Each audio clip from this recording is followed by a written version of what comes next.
Welcome back to the Falcon Sports Network pregame show, ready for the FCX Sweet 16, I guess we're calling it. Never really done this before, and it's so interesting to think that John Dailey has never done this before in all of his years of coaching. But, Coach, it's great to have you with us. I'm sure you're a little confused about how this is going to work, but excited at the same time. What are the emotions with you and with the team as we head into what could potentially be the final game or two you guys play this season?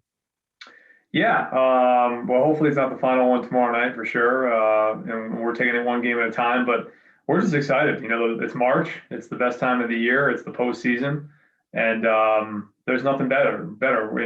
Whether we play in an FCAC tournament or a state tournament. And this year, the FCAC tournament is the big dance, if you will. So, we've got one goal in mind, just like the other 15 teams, and that's to win the whole thing. So it's a new season, if you will, and it starts tomorrow night. Before we get into your opponent, and we certainly have a lot to dig into, I kind of want to hear your thoughts. We chatted, 4 or 5 weeks ago, back before the season even was going to happen. There was a lot of uncertainty in the air back then. And you kind of talked a little bit about what you would have liked to see out of the season and how things looked. What was your perspective on this season? Because you had some games moved around. Thankfully, none of it was due to any of your players having problems. It was all due to other teams not being able to find locations or having players in quarantine. But how did this season go for you? What did you like? And was there anything that you wish had been done differently? Aiden, I mean, no, I'm very satisfied. I think I told you in our sort of preseason interview that if we had 10 games, and some sort of a postseason, that I would be happy. And that's exactly what we got. We got 12 regular season games. Some teams played more than others. And we have something to play for here in the postseason. And so I think it's gone great. I see how like Fairfield Prep and Hill House, unfortunately,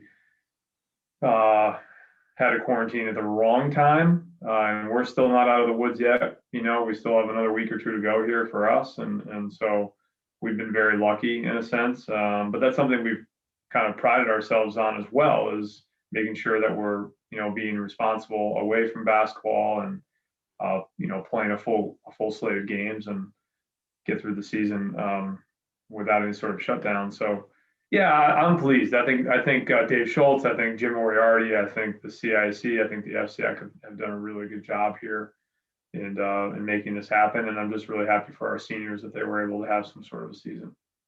Have you thought about any extra safety measures you might take this week and as you make a run through the playoffs? Because I know, knowing Sarah Kinsley, I'm sure the girls have already thought about this and drawn up their plan. But have you guys thought of any extra safety precautions that you're taking just so you don't run into a situation like Fairfield Prep or Hill House where one kid takes out the entire team and then boom, you don't even get a chance to compete?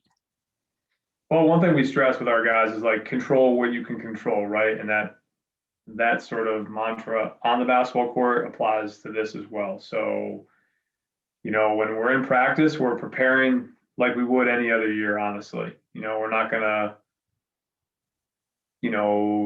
do less contact drills or, less scout work and be super, super socially distant just because we're in the postseason, right? So, but yeah, I mean, it's something I've told my guys every day. When you go home, go right home, and stay in your own little bubble. Make sure, you get right in the shower, you clean up, you get a good night's sleep, you make sure you're doing all you can to avoid getting sick. And it's a little tricky now with all the students returning to school in Fairfield, a little bit different than the previous, whatever it was, 6 to 7 weeks we've been playing. So, but like we're going to prepare for our opponent, we're going to do what we do on the basketball court.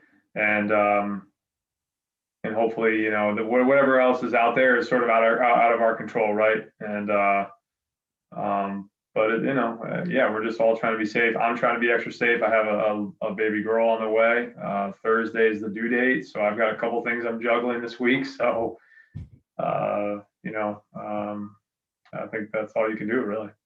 So the question now is, can you stay in the playoffs until you become a dad? If you can win today, Thursday would be the due date, and then Friday you would have a second round game, or I guess you would call it a quarterfinal game. But the question now is, can you outlast the pregnancy? And we'll see if that, we certainly hope that would be the goal, I would assume.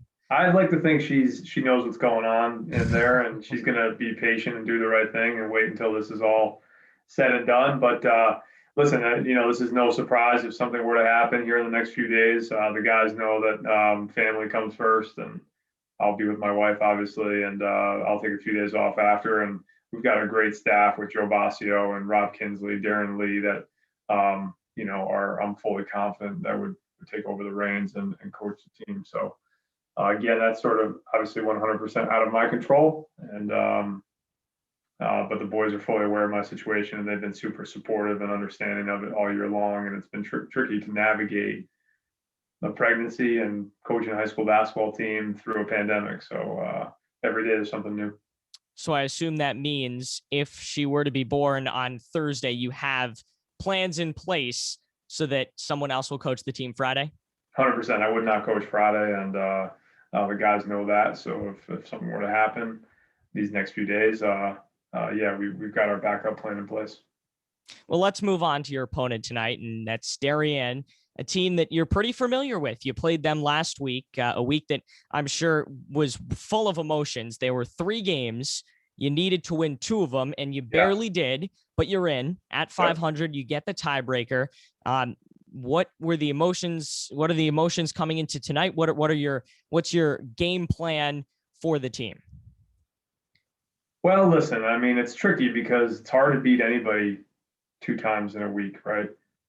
Because coming from the team that beat Darien last week, they can make more adjustments, and that's just the way it goes, right? They lost, so now it's up to them to sort of make some adjustments.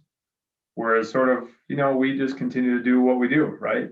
We're not going to deviate too much from what we did last week. It worked, So the bottom line is, though, in this time of year, we have to be physical. We have to play tough.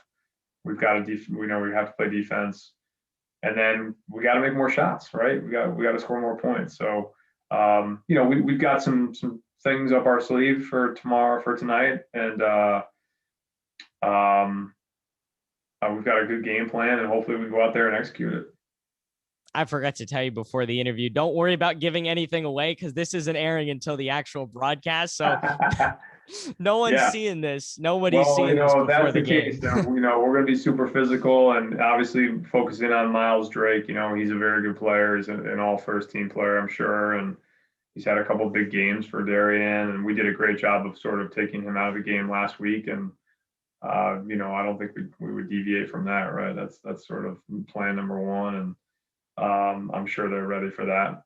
He's gotten everybody's best shot all year, and we've got to execute, be patient, and just do what we do. We can't focus too much on Darien. We just got to continue to do what we do, and I think we're playing better basketball right now. We're winners of 5 of our last 7, and that's what we wanted. We talked about all year, is playing better basketball this time of year. With this Darien team, and basically for the entire season, you always seem to be at a big disadvantage when it comes to the height. And of course, when you lose guys like Rowan Kieser and Ian Bentley and some of the biggest guys that have ever come through here, it's a challenge. You've gone to the 2-3 zone a lot more this year. Is that something you would lean towards in a game like this where you have to win? And I would assume Darien's got a little bit of a height advantage. Yeah, I mean, we pride ourselves, Aiden, as you know, on playing really good defense. I think we've got one of the best defenses in the league. And I think that the 2-3 zone is in our back pocket if we need it. It won't be a primary defense for us because we like our matchups. But it's always going to be there if we need it. But we like our man-to-man matchups. We played all man last week against them, and I think we're going to have to get out and guard. We can't give guys like Drake and Preston and Dahl, open looks on the perimeter, so we've got to get up and pressure them and sort of hopefully take them out of what they like to get into. We can't let them get into a flow, and I think man-to-man defense helps in that goal. Well, given that you're going to start at least with man-to-man, Is there a secret to guarding Miles Drake that you used in that game last week that you're going to employ tonight? What's the secret to really taking him one-on-one? Yeah, just don't let him get comfortable. Don't let him get into a rhythm. He's a guy that's a high volume shooter. He's a scorer. He had 35 against Harding. He had 31 against Ridgefield. So, if we let him get going and get confident, it's going to be a long night for us. So that's the plan is, make sure that he doesn't get into a rhythm and we sort of make him uncomfortable right away. Well, speaking of making them uncomfortable, they're going to probably be the most comfortable they've ever been on the road this season, given that there will be fans, away fans. Maybe I'm trying to think how many games you've had that for. Only really one, I would think, right, Ward? Is that so? They're allowed tomorrow night? I did not know that. Or tonight, I should say. If the Fairfield Department of Public Health clears it, they're going to be allowed. I couldn't tell. I don't think a decision has even been made at this point, but it will obviously be in effect for the entire season as you guys and the girls play home. How important is that? Should there be fans allowed to really make sure that you still have the home court advantage? Because it's truly been only Ludlowe fans for this entire season, with the exception of one game. And now the playoffs and the gates are kind of opening. Is it going to be a little bit more stressful now that you add in those extra fans from Darien? I don't think so. I think they should be allowed in, honestly. And it's the postseason. I agree. For some of these kids, they're seniors. Could be their last game. They should let parents come and watch. So it's a big enough gym. People can stay socially distant. There's no students in the building, right? Minus the necessities. So yeah, I think they should be there, and I think the more people, the better, because it just sort of feels like it's getting back to normal, right? And that's what you want. We don't like empty gyms. We like the fans. So I think the more the merrier is fine by me. And as far as home court advantage, I mean, it's still our gym, right? So I think we do have a home court advantage. We don't have to get in the bus and drive up 95. So all those things play into it, and I'm glad we're at home tomorrow night, not on the road. I want to finish up with some key matchups that you're looking at, maybe not Ludlowe, but around the FCAC. Any other matchups that catch your eye in the first round? Because the girls are going to be a lot more spread out. It's pretty clear it's the top four and then everybody else. And there won't be many good first round matchups, but the boys are a little different. You got a couple of teams in Bassick and New Canaan that may be put to the test. Any other matchups that catch your eye? Yeah, you named it right there. Bassick Staples, that classic 3-14 game, is really going to be a tough one.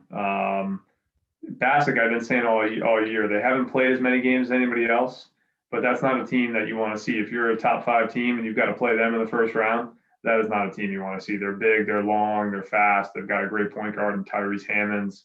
They have an all-league player in Isaiah Sullivan. That's not an ideal matchup if you're a high seed playing them in the first round. I think Norwalk's going to play New Canaan pretty tight. New Canaan's banged up right now. They've got a starter out. They've got their 6th man out. So I could see Norwalk, and they're playing better basketball. I think Norwalk's going to go down there, and it's going to be a good game. I have said it all along. I think Trumbull has a lot of talent, and I think they're going to give West Hill all they can handle. I think Ward Danbury is a very good game. I'm intrigued by that. So those are the ones that I'm looking for. Yeah. You think that St. Joe's Greenwich game could be anything like the regular season? I think the only difference is that, it's possible that St. Joe's sort of maybe took them a little lightly the first time around, and they had to go on the road. And Greenwich is a tricky place to play. Now the roles are reversed. It's March. St. Joe's knows they can't take Greenwich lightly. Greenwich is very well coached, played very hard, very well prepared, and but they're home. And St. Joe's is a really hard place to play. It's that little gym they have there, and so I think St. Joe's is going to win that game. Before we let you go, 3 keys tonight, 3 must-haves if you want to get the win and move on. Defend. We have to defend. If we don't play good defense, it's going to be a long night for us. They have some scorers. So, we've got to defend. Two, we got to rebound. They're Kiston and Carson Drake are big, physical, long. They hit the glass. They're athletic. So we've got to put people on our back and ride them out and then go get a basketball. And three, I think we have to execute our offense. We've got to have some guys step up and make plays. Eric Leonard played a great game for us when we beat him last week, 14 points. We need another performance like that out of him. I think Blandis and Lawler were also both in double figures. So, I've said this all season long, Aiden, like when we get 3-4 guys in double figures, we win games. If we struggle scoring, I don't care how good defense we can play, it's going to be a close game. So we've got to defend, and we've got to execute and make some shots. Appreciate your time, Coach. Ludlowe and Darien. We certainly hope that you're back on the floor. Hopefully you can pull off the win tonight and move on to face Ridgefield. That's going to be a pretty tough game, especially without you there, but hopefully we see you at least once or twice more before the season ends. But appreciate you taking the time, and best of luck tonight. Well, Aiden, I've had a lot of fun with you, buddy, and you've done a great job. So we're going to miss you, and I know the ladies did a great job honoring you with their senior night, but I want to make sure that we get our guys to thank you tomorrow as well. And I just wanted to thank you on air here, and you've done a great job. You're going to be missed. You care about Ludlowe athletics. You're excellent on the play-by-play call. You've called some really important games for us. One being our, first holiday tournament title since 2009 last year. You did a great job putting yourself on the line this year in the middle of a pandemic, coming to the games.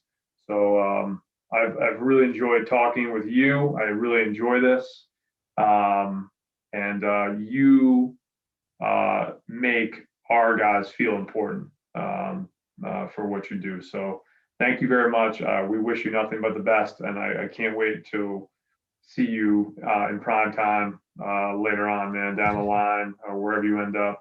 And don't forget the little people, like I said before. I'm sure I'll be looking for some tickets or something, so make sure you hook me up. Okay? Anytime, man. I appreciate it. And I told the girls this the other night. We're not even close to done yet with the season. There's still hopefully 4 more games with the girls and 4 more games with the boys. And we can then make Fairfield some title town. Yeah, you might have to come on the road. So I can't wait to see you. And thanks so much for all that you do. I appreciate it. Thanks so much, Coach. All right, we'll talk to you.